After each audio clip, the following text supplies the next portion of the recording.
Let's jump into our last track. This is, again, one of my personal favorites. The Mighty Bleed by Meshuggah. Now, this song is super iconic, well, firstly, because it's just flat out relentless. This is probably one of the most ridiculous bass drum patterns I think I've ever heard, and what's cool is that it evolves throughout the entire, 6 or 7 minute song. It gets from crazy to completely ridiculous to just off the rails, and it seriously keeps going. It's almost at a level of nonsense, but the coolest, most precise, amazing nonsense you could imagine. That's perfect. So let me show you what I'm talking about. Now we're gonna need to learn how to play the Herta rhythm with our kicks. For this Herta bass drum pattern, let's just talk about this mechanically first. The easiest way to get these started is by playing consistent right, right, left with your kicks. And then once you got that comfy, sticking an additional left between the two rights. Let me just show you what this sounds like. Let's not worry about the rhythmic context of this. Just right, right, left, right, right, left. And we're gonna toss a left in between those rights after a few passes.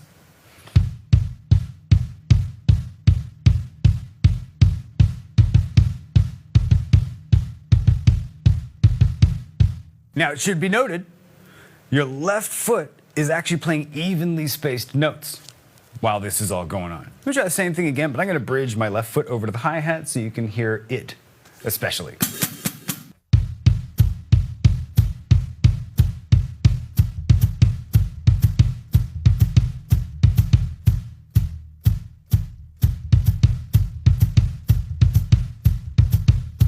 So it's a strange sounding pattern, and when it gets even stranger is when we put it together with the hands. Now, this is a pattern that's 3 notes long.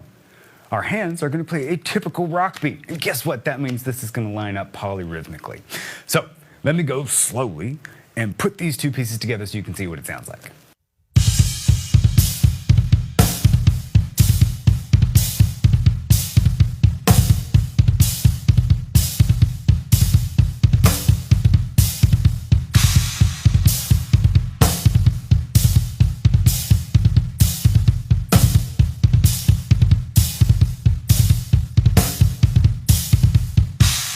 And now let's hear it up at the album tempo with the metronome.